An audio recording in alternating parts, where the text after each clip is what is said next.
กับพบกันในช่วง Talk Time News เช่นเคยท่านผู้ชมเสริงล่าสุดเนาะก็ได้ว่ามีข่าวดีขึ้นมาได้แล้วสำหรับเรื่องของภารกิจเนาะการตามหาผู้ประสบภัยในสปป.ลาวซึ่งก็เป็นคนลาวเนาะ7คนที่ติดถ้ำซึ่งล่าสุดทางเพจของคุณพี่เก่งกาจเนาะซึ่งเป็นอาสาสมัครกู้ภัยที่มาจากประเทศลาวก็ได้โพสต์ประมาณนี้ว่าท่านผู้ชมอีกนิดเดียวจะถึงแล้วไม่ถึงจะถึงผู้ที่ประสบภัยทาง7เนาะแต่ว่ากวดสายได้ไล่มาพร้อมกับน้ำปิดซองทางต้องได้มุดเข้าไปอีกท่านผู้ชมนั่นแหละเนาะจากข่าวที่ได้มีการรายงานกันว่าอีกประมาณ30 เมตรก็จะถึงพร้อมกับคุณเกียงกาจเนาะคุณพี่เกียงกาจก็ได้รายงานแบบนี้ซึ่งหมายความว่าน่าจะประมาณ20กว่า30 เมตรก็จะถึงผู้ที่คาดว่าผู้ที่ประสบภัยจะอยู่ตรงนั้นเนาะซึ่งณปัจจุบันสำคัญที่สุดก็คือต้องให้มันพบชีพจรมันบอกหรือว่าสัญญาณชีพขออภัยของผู้ที่ประสบภัยเนาะก็หวังว่าจะมีข่าวดีให้พบในวันนี้ท่านผู้ชมซึ่งถ้าเราเบิ่งคิดกันว่า20-30 เมตรนี่มันเป็นระยะที่บ่ไกลเนาะถ้าเป็นสถานการณ์ปกติก็คืออยู่ต่อหน้าเนาะเดินไปเพียงแต่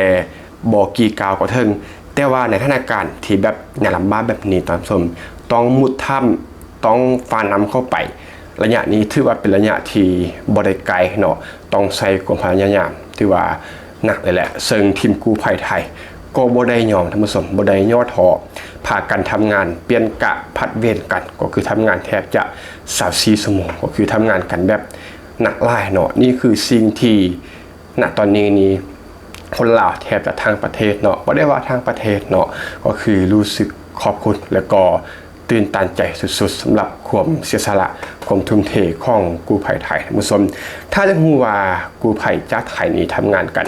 หนักถึงขนาดใดท่านผู้ชมคลิปนี้มีคำตอบท่านผู้ชมลองเบิ่งนี่คือเป็นปากถ้ำเนาะที่คาดว่าจะเป็นทางที่จะไปถึงผู้ที่ประสบภัยน่าจะอยู่ตรงนั้นเนาะบ่จะเป็น2 ทางได้ข้อแต่ให้มีมุดเข้าไปก่อนท่านผู้ชมเพียงแต่เขานั่งเบิ่งอยู่จ้างหน้าจอโทรทัศน์เนาะหรือว่าโทรศัพท์ต่างๆเขาเบิ่งนี่เขาก็รู้สึกว่าอึดอัดเนาะให้ใจแทบจะบ่ออกท่านผู้ชมก็คือมันเป็นรูแคบๆแล้วก็เป็นน้ำข้างท่วมท่านผู้ชมสิ่งที่พอจะมองเห็นได้ก็คือเป็นไฟฉายที่ส่องแสงเข้าไปแล้วก็นั่นแหละนี่คือความเสี่ยงขั้นสุดๆท่านผู้ชมความเสี่ยงความกล้านับถือหัวจิตหัวใจท่านผู้ชมของอาสาสมัครเนาะกู้ภัยจากไทยที่ได้ทุ่มเทให้กับการช่วยเหลือชีวิตคนลาวทั้ง7ในครั้งนี้ท่านผู้ชมนี่ก็เป็นคุณปอดเนาะคนดีคนเดิมท่านผู้ชมซึ่งแม่ก็ขอย้ำอีกครั้งเนาะว่าจะเป็นกู้ภัยท่านใดก็ตามทีมใดก็ตามทุกชีวิตเนาะที่เดินทางมาช่วยสปป.ลาวอันนี้เฮาในฐานะที่เป็นคนลาวเนาะอยากจะขอบคุณหรือว่าขอบใจทุกคนนั้นเสมอภาพกันท่านผู้ชมแต่ว่าที่เขาเห็นคุณปอนเขาเห็นคุณปอนเนื่องจากว่าคุณปอนนี่เป็นคุณพี่ปอนนี่เป็นคนดังมันบอกในโลกโซเชียลฉะนั้นเขาฮู้จักเขาก็ข้อชื่อแต่ว่ากู้ภัยทุกชีวิตทุกท่านที่มาช่วยเหลือเขาขอบคุณหรือว่าขอบใจทุกคนแบบเสมอภาพเท่าเทียมท่านผู้ชมรู้สึกขอบใจจากน้ำใจใจจริงๆท่านผู้ชมนี่แหละความยากลำบากเนาะข้อแต่ว่ามี2 ทางมุดเข้าไปก็คือพร้อมที่จะมุดเข้าไปท่านผู้ชมประมาณ20 กว่าเมตร30 เมตรเนาะขอให้เป็น2 ทางที่มีผู้ประสบภัยทาง7อาศัยอยู่จริงๆเนาะที่อยู่ณตรงนั้นแล้วก็ขอให้สัญญาณชีพพบเจอในเร็วไวท่านผู้ชมถ้าหากพบสัญญาณชีพเนาะนี่คือข่าวดีที่บวกกำลังใจให้กับทุกคนทั่วทางไทยและก็ลาวให้มีกำลังใจในการช่วยเหลือและก็ค้นหากันท่านผู้ชมทุกคนก็คือเต็มที่ไล่ท่านผู้ชมลองเบิ่งภาพนี้ท่านผู้ชมว่าภาพเมื่อกี้นี้หดหู่เนาะภาพนี้ก็อึดอัดบ่แพ้กันปากถ้ำขออภัยบ่อาจจะเป็นปากถ้ำเนาะก็คือ2 ทางที่พอดีตัวท่านผู้ชมต้องได้5 คนที่พอดีตัวเข้าไปได้เนาะแทบจะแน่นท่านผู้ชมที่แม่ว่าไปนั่นแหละข้อแต่มี2 ทางเข้าไปข้อแต่มีรูเข้าไปเนาะทีมงานกู้ภัยเพิ่นก็พร้อมที่จะเข้าไปอย่างเต็มที่ท่านผู้ชมเห็นแล้วก็อดเป็นห่วงบ่ได้เนาะแน่นอนว่าผู้ที่ประสบภัยทางจิตนี้น่าเป็นห่วงสุดๆแต่ว่าผู้ที่เข้าไปช่วยเหลือก็ นั่นแหละน่าเป็นห่วงบ่แพ้กันเนาะกับสถานการณ์ที่ยากลำบากแล้วก็สุ่มเสี่ยงขนาดนี้ก็ขอเป็นกำลังใจแล้วก็ขอให้ทุกคนนั้นโชคดีแล้วก็ปลอดภัยเนาะขอให้ภารกิจในครั้งนี้ทุกคนปลอดภัยเนาะกลับบ้านโดยสวัสดิภาพท่านผู้ชมแล้วก็ถ้าเบิ่งคลิปวิดีโอนี้ท่านผู้ชมจ้างเมื่อกี้เขาเบิ่งก็คือเป็นจากทางน้ำเนาะทางน้ำทางหูถ้ำอันนี้ก็เป็นจากทางปากปองด้านบนเนาะว่าจะเป็นสองทางได้ข้อแต่ว่ามันมีสองทางมีรูก็จะสำรวจไปไต่ไปเนาะนี่คือความพยายามอย่างหนักในการทำงานของเจ้าหน้าที่เพิ่นในการช่วยเหลือผู้ประสบภัยแล้วก็โพสต์นี้ก็เป็นโพสต์จากเพจคุณมานัทเนาะก็เป็นอาสาสมัครกู้ภัยจากไทยเช่นเดียวกันก็ได้โพสต์ประมาณว่าครบ24ชั่วโมงที่เราทำงานกันอย่างแข่งขันวันนี้ได้ครูเบนเนาะผู้เชี่ยวชาญการดำน้ำและก็มิสเตอร์มิโกะเนาะถ้าอ่านผิดต้องขออภัยซึ่งเป็นหนึ่งในทีมช่วยเหลือ13หมู่ป่าที่ทำล่วงท่านผู้ชมโอ้ซึ่งก็ถือว่าเป็นข่าวดีเนาะที่นักประดาน้ำผู้เชี่ยวชาญที่เคยมีประสบการณ์เนาะจากภารกิจทำล่วงซึ่งก็เป็นภารกิจที่โหดได้มาช่วยในครั้งนี้ท่านผู้ชมก็เป็นมิสเตอร์มิโกะจากประเทศฟินแลนด์เนาะท่านผู้ชมแล้วก็ได้เขียนต่อว่า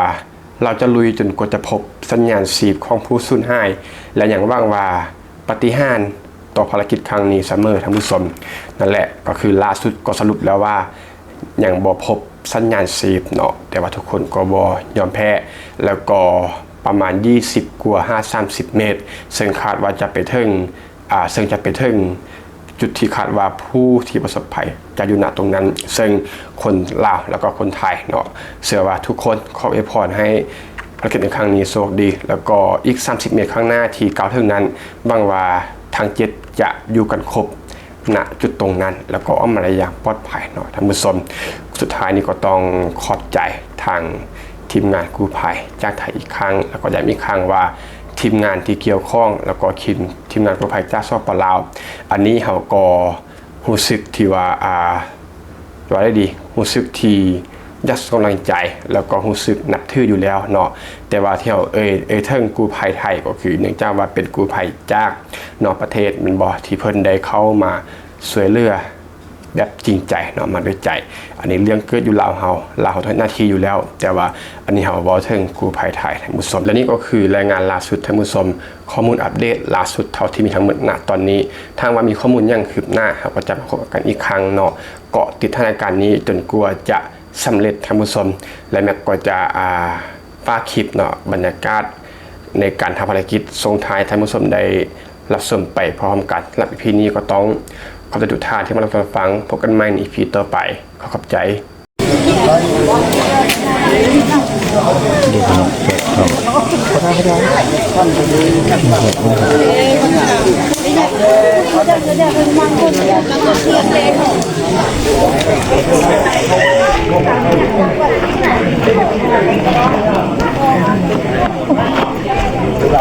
กำลังย่างปากคำวันแล้ววันที่ไหนอะไรก็ทานเราคือดุทานคือนานมาได้หรอมีอย่างนั้นสองวัน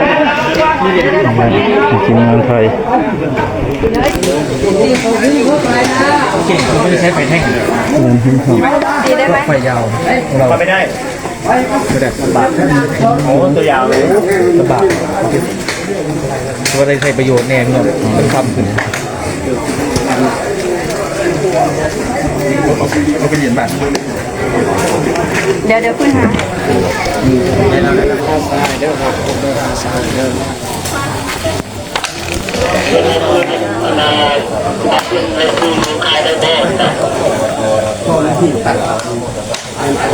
วันบุรุษหาเกียรติได้แน่